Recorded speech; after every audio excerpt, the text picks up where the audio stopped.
The storm didn't rage so much as it devoured the night.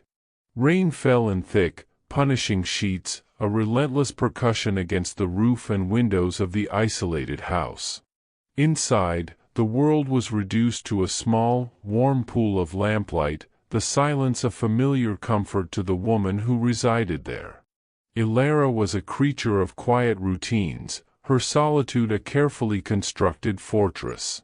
The howling wind was a distant white noise, a reminder of the chaos she had successfully walled out, until a sound far more violent and immediate tore through the symphony of the storm.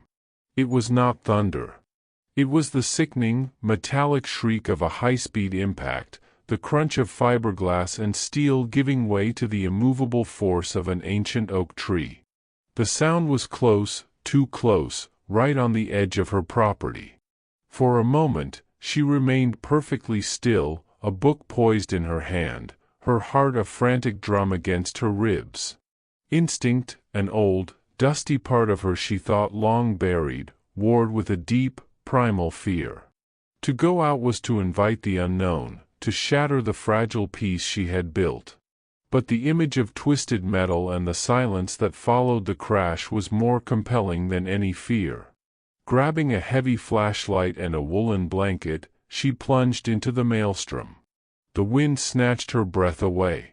Rain needled her face, blurring her vision as she stumbled down the slick driveway. The beam of her flashlight cut a wavering path through the darkness, finally illuminating the wreck. It was a black sedan, a vehicle of obvious, severe expense, now sculpted into a grotesque new shape around the thick trunk of the tree. Steam, or perhaps smoke, hissed from the mangled engine block, a ghost trying to escape its metal corpse. Her feet crunched on glass as she approached, her focus narrowing to the driver's side. The airbag had deployed, a deflated white mushroom smeared with crimson. And there, slumped over the wheel, was a man. He was motionless, his head lolling to the side. A dark, wet streak of blood matted his dark hair above his temple, tracing a path down his cheek. Without hesitation, Elara wrenched the damaged door open, its groan of protest lost in the wind. The scent of spilled gasoline and hot oil filled the air, a dangerous perfume. She pressed 2 fingers against his neck, finding a pulse thready, but present. "Can you hear me?" she shouted over the storm. There was no response, only the shallow, ragged pull of his breath. It was then that she saw the first flicker of orange from beneath the crumpled hood. A cold dread, sharper than the rain, seized her. She had to get him out. Now. Dropping the blanket, she reached across his body, her arms straining as she fought to release his seatbelt. He was heavy, all dead weight and expensive fabric. She hooked her hands under his arms, braced her feet, and pulled with all her strength, stumbling backward as he came free. They both tumbled onto the sodden ground, a tangle of limbs and mud. The heat from the car was intensifying.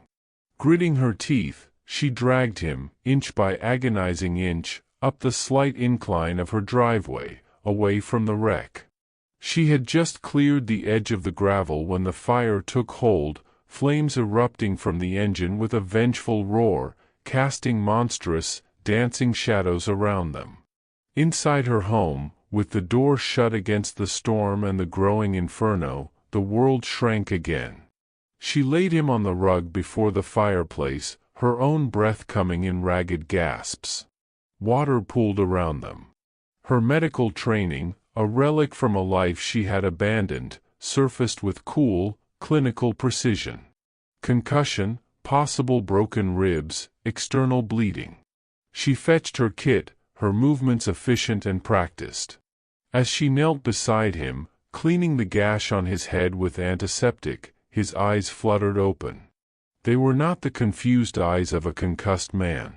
They were dark, deep-set, and terrifyingly lucid, holding a predatory awareness that froze the blood in her veins. His hand, impossibly fast and strong, clamped around her wrist like a steel manacle. The pain was immediate and shocking. Before she could even gasp, his other hand moved, and the world narrowed to the cold, circular void of a gun barrel pressed firmly against her skin. The storm, the fire, her own frantic heartbeat, it all faded into a distant hum. There was only the pressure of the metal, the iron grip on her arm, and the low, gravelly command that left no room for doubt or plea. Don't move.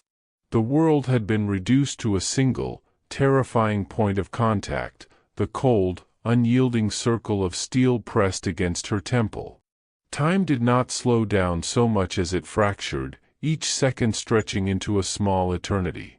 The howl of the wind outside, the crackle of the dying fire in the hearth, the frantic hammering of her own heart, all of it was drowned out by the low, gravelly command that still hung in the air between them. Don't move. Elara obeyed, her body rigid, every muscle locked in a primal state of arrest. Her breath hitched in her throat, too afraid to even be drawn. She was pinned not just by the gun, but by the man's eyes. They were the color of a winter storm, and in their depths, she saw no gratitude, no confusion, only a cold, calculating assessment.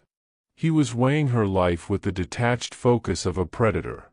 A thin trickle of blood from the gash on his head traced a path through his dark hair and down his temple, a stark contrast to the pallor of his skin. Yet the hand holding the gun was perfectly steady.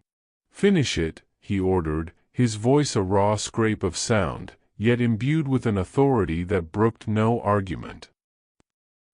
The command was ambiguous: finish the bandaging, or finish her existence. She chose to believe it was the former. With painstaking slowness, she raised her other hand, the one not trapped in his vice-like grip, and resumed dabbing at the wound with the antiseptic-soaked cloth. Her movements were jerky, her every instinct screaming at the proximity of the weapon. He watched her, his gaze never wavering, tracking the minute tremors in her fingers, the rapid flutter of the pulse at the base of her throat. When the wound was clean and a butterfly closure was securely in place, he did not release her. "Who are you?" he demanded, his eyes narrowing. "Do you live alone?" The questions were sharp, laced with suspicion. Elara's voice, when she found it, was thin, but surprisingly steady. "My name is Elara." And yes, it was the barest truth, a stone offered to a wolf. He grunted, a sound of neither acceptance nor denial. "Phone," he barked. She gestured with her chin towards the old landline on the kitchen wall. Without taking his eyes or his gun off her, he shifted, his movements stiff with pain but still dangerously coordinated. He ripped the cord from the wall with a single, brutal yank. Then his free hand patted her down, a quick, impersonal search for a cell phone, which he found in her robe pocket. He tossed it onto the hardwood floor and crushed it under the heel of his expensive, now ruined shoe. He was a prisoner in her home, weakened and wounded, yet he had systematically turned her into his captive. The gun was the obvious threat, but it was his presence, the sheer, dominating force of his will, that truly caged her. He forced her to help him to her sofa, the gun never straying from its target. He sat, his posture stiff, one arm pressed against his ribs, but his watchfulness never ceased. He was a man who clearly trusted no one and nothing, a man for whom every shadow held a threat. Hours bled together in a tense, silent stalemate. The storm began to abate, its fury spent, leaving behind a dripping, pre-dawn quiet. Elara sat in a chair across from him, her mind racing, searching for an exit that didn't exist. She studied him when she dared, the sharp, unforgiving lines of his face, the shadow of stubble on his jaw, the way his expensive suit, now torn and bloodied, spoke of a world of power and violence far removed from her own. It was in this heavy silence that a new sound emerged, the soft, almost imperceptible crunch of gravel on the driveway. The man on the sofa, whom she now thought of only as Lysander, instantly became more alert, his head tilting, his fingers shifting on the trigger of his gun. His eyes locked with hers, a silent, deadly warning. A moment later, a single, sharp knock echoed through the house, a sound that was both polite and utterly menacing. The door opened without invitation, and a second man stepped inside. He was built like a slab of granite, with a shaved head and a face that seemed carved from stone. His eyes, flat and cold, swept the room, taking in the scene, the bloodied bandages, the broken phone, his boss on the sofa, and Elara, frozen in her chair. "Lysander," the man named Cale said, his voice a low rumble. "The car's a total loss.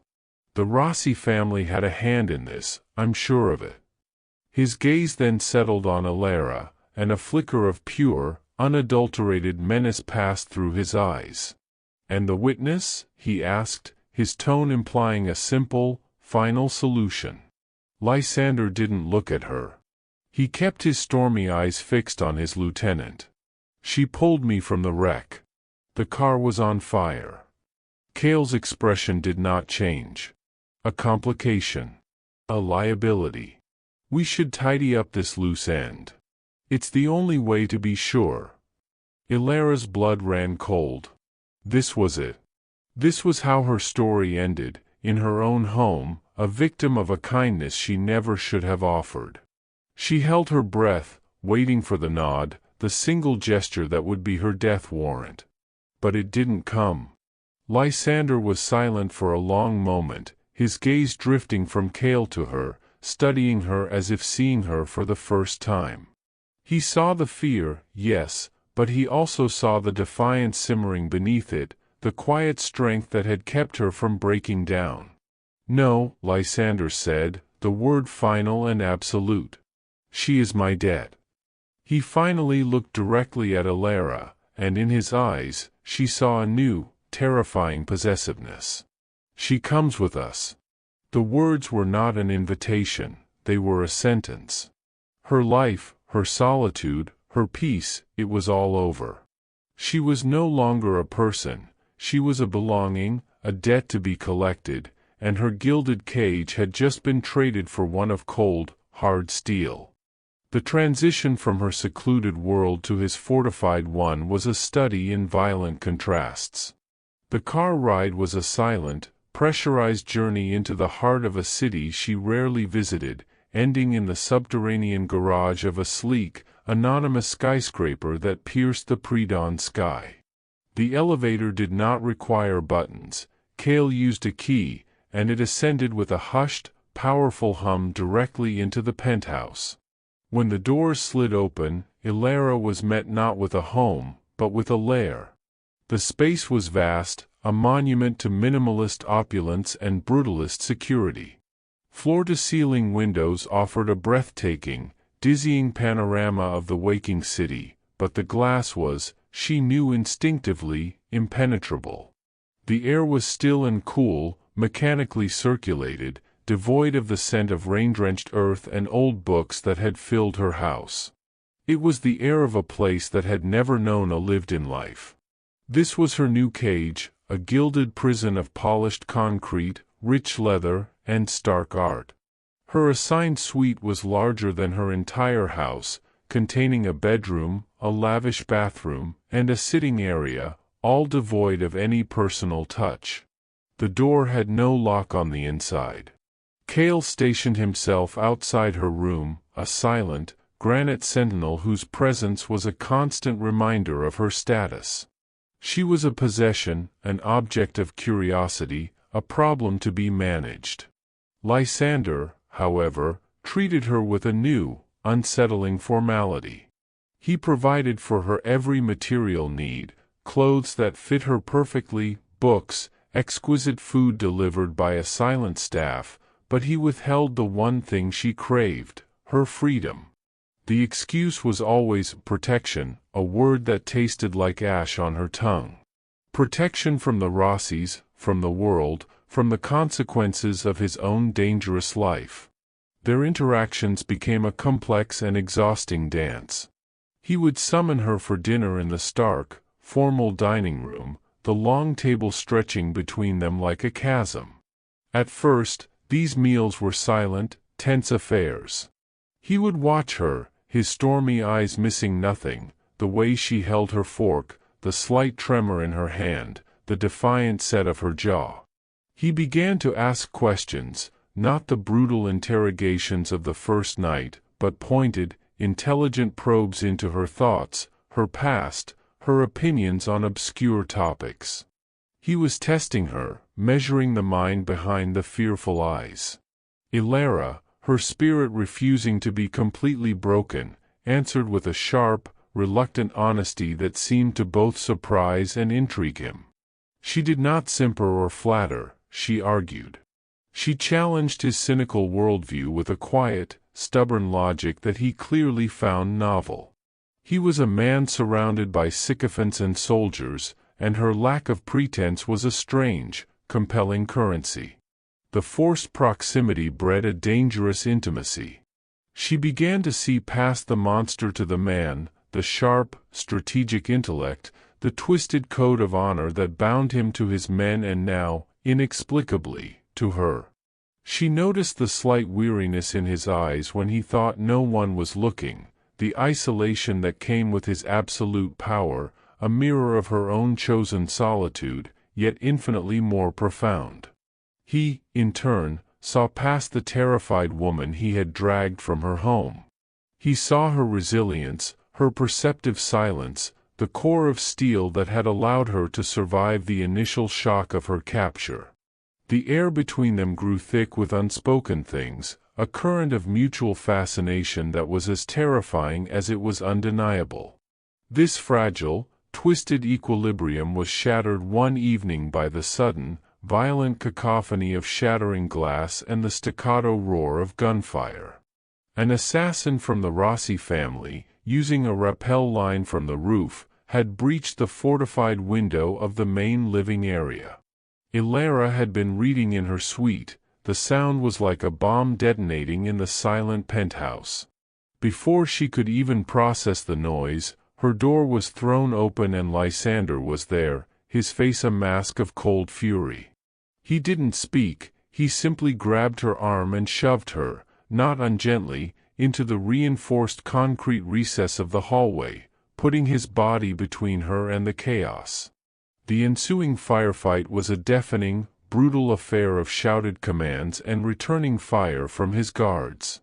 She crouched, heart pounding, watching as he moved with lethal grace, returning fire until the intruder lay still on the expensive rug, the pristine interior now defiled with blood and violence. In the ringing silence that followed, he turned to her, his chest heaving. A dark stain was spreading on the sleeve of his shirt where a bullet had grazed him. His eyes searched hers, not for fear, but for something else. He saw her there, unharmed, her face pale but her gaze clear. He had protected her, instinctively, absolutely.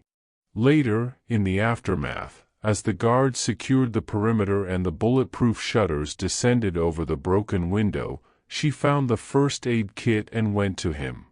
He sat, allowing her to clean and dress the shallow wound on his arm. The silence between them was different now, charged and heavy. "Why?" she finally asked, her voice barely a whisper, her fingers stilling on his skin. "Why keep me here? I'm a liability." That proved it. He turned his hand, his fingers closing around her wrist, not with bruising force, but with a possessiveness that felt like a brand.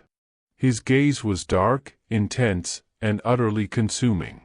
"You are not a liability," he stated, his voice low and final. "You are mine. I decided at the moment you pulled me from that wreck." The words were not a threat, nor were they a confession of love. They were a primal statement of fact, and in that moment, Elara understood that her captivity had just taken on a new, infinitely more complicated dimension. The fortress, once a sterile cage of glass and steel, began to transform into a different kind of prison, one with bars forged from a terrifying and reluctant intimacy. The assassination attempt had ripped away the last pretense of her being a temporary inconvenience. She was now an undeniable part of his world, a fact that Lysander seemed to wear with a grim, possessive satisfaction. The dynamic shifted in subtle, profound ways. He no longer summoned her for dinner, he simply expected her presence, and her absence would have been a more notable event. Their conversations, once a form of intellectual sparring, deepened into something resembling dialogue. Late one night, surrounded by the hushed opulence of the penthouse, with the city's lights sprawling beneath them like a captive galaxy, he spoke. The words did not come easily, but they came. He told her of a childhood not raised with love, but forged in the brutal crucible of his father's criminal empire, of a betrayal by a man he'd considered a brother that had carved the last vestiges of softness from his soul. He spoke of the immense, isolating weight of power, of the constant calculations required to stay alive, of the fact that every face, save for a hardened few like Cale, was a potential mask for an enemy. It was not an apology for what he was, it was an explanation, offered with the stark honesty of a man laying down his weapons before a single, trusted foe. In the face of his stark vulnerability, the wall around her own past crumbled. Seated in the chair opposite him, a glass of untouched whiskey in her hand, she found herself speaking of the silence that had preceded her solitude. She told him of the car accident that had taken her family, a random, meaningless act of ice and physics that had obliterated her world. She spoke of her work as an ER nurse, of the frantic, desperate battle against fate, and how, after losing her own, she could no longer stand to fight a war she knew could never truly be won. The medical kit, the instinct to aid him, it was the ghost of a life she had fled, a ghost that had, ironically, delivered her into another kind of war zone. He listened, his intense gaze fixed on her, not as a captor studying his prize, but as a man finally understanding the source of the deep, resilient strength he had sensed in her from the beginning. They were two solitary islands, one formed by fire, the other by ice, and a treacherous, fragile bridge was being built between them. This newfound understanding was shattered by the cold, hard arrival of Cale the following morning. The lieutenant's demeanor was, if possible, more grim than usual. He placed a tablet on the table before Lysander, displaying grainy surveillance footage and intercepted communications. "The Rossis," Cale stated, his voice flat. "They didn't just get lucky. They tracked the transponder from the wreck. They knew you were vulnerable. And they know about her." His eyes, like chips of flint, cut toward Elara. "She's a fixed point, Lysander. A variable they can exploit. The only way to neutralize the threat she represents is to remove the variable. It's the clean solution." The words hung in the air, a death sentence delivered with bureaucratic calm. This was not the heated suggestion of a paranoid man, it was a tactical assessment, and its logic was irrefutable. Elara stood frozen, her heart a trapped bird beating against her ribs. This was the moment she had feared since the gun first touched her temple. Her value, her fleeting sense of security, evaporated under the cold light of Cale's pragmatism. She looked at Lysander, waiting for the order, for the nod that would end her life. But his face was not that of a man considering a simple solution. It was the face of a strategist weighing a complex gambit. He looked from Cale's implacable expression to Elara's pale, defiant one. He saw not a liability, but the woman who had pulled him from fire, who had stood her ground against his terror, who understood the shape of his loneliness because it mirrored her own. The debt had transformed. It was no longer a simple matter of life for a life. It had become something far more personal, far more dangerous. He rose to his feet, his presence seeming to fill the room. He dismissed Cale with a curt, "Leave us." When they were alone, he turned to Elara. The offer he made was not one of freedom. It was something darker, more binding. "Kale is not wrong," he began, his voice low and intent. "You are a target now. You can run. You can try to disappear into a world that has already broken you once, and you will be hunted by the Rossis until they find you. Or," he said, taking a step closer, his stormy eyes holding hers captive, "you can stay. Not as my prisoner. Not as a debt. You can stand here, beside me. You can embrace the darkness instead of fleeing from it. You can have my protection, my resources, my world. You can be my partner." The word hung in the air, charged and impossible. It was a devil's bargain, a choice between two forms of damnation.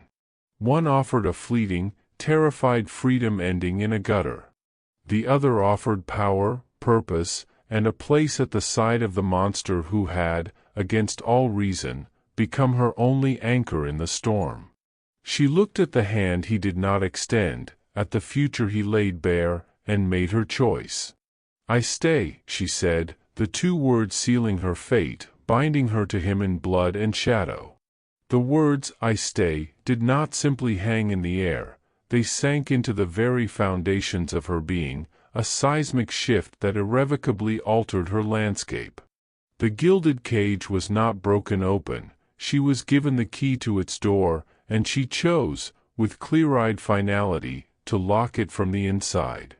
The transformation that followed was not an erasure of the woman she had been, but a forging of a new, harder version in the fires of Lysander's world.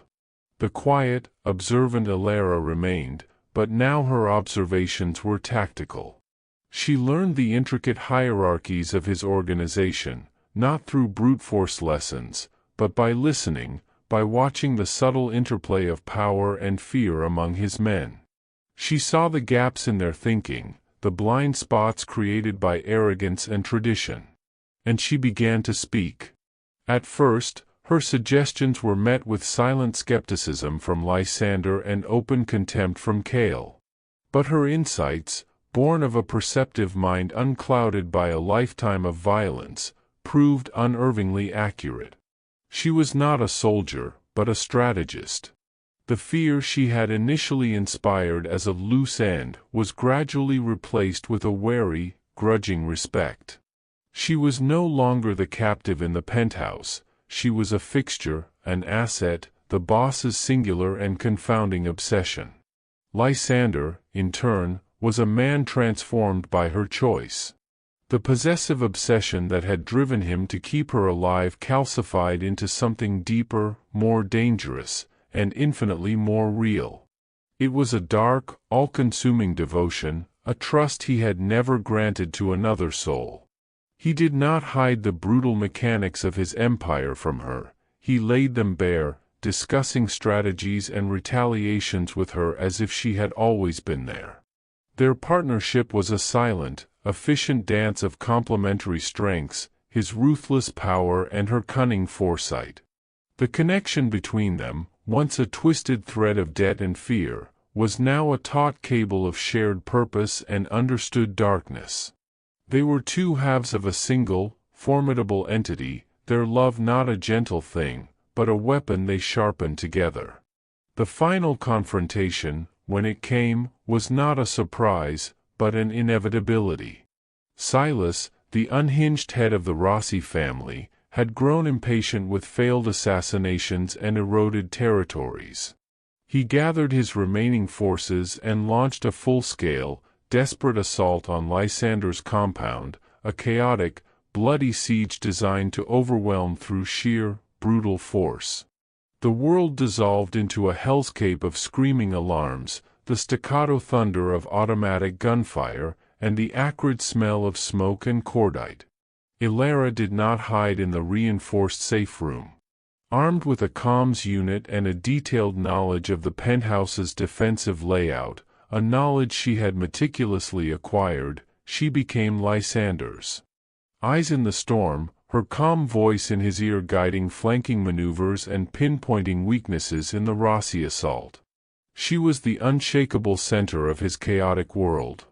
The climax of the battle found her cornered in the central lobby, using the shattered remains of a marble reception desk as cover. A hulking Rossi enforcer, having breached the inner perimeter, closed in on her, his weapon raised. But Elara was no longer the woman who froze at the end of a gun barrel. Using the environment, she created a distraction, luring him into a choke point where the angle of fire was limited. As he rounded the corner, she was ready, disarming him with a move born of desperate practice and using his own momentum to send him crashing into a glass partition. It was not a clean kill, but it was effective. It was in that moment of frantic survival that Silas himself found her, his face a mask of sadistic glee. He grabbed her, pulling her back against his chest, a human shield and a final, twisted trophy. "Lysander," he screamed into the chaos. "Come out, or I paint the walls with her." Lysander emerged from the smoke like an avenging phantom. His eyes found Elara's, and in that split second, a lifetime of understanding passed between them. There was no fear in her gaze, only a cold, clear resolve. It was all the confirmation he needed. What followed was not a fight, it was an execution. A silent, brutal exchange of violence, a dance of death where Lysander's rage was a cold, focused instrument. He moved with a terrifying efficiency, disarming Silas and beating him down with a fury that was as much about the threat to her as it was about the years of war between them.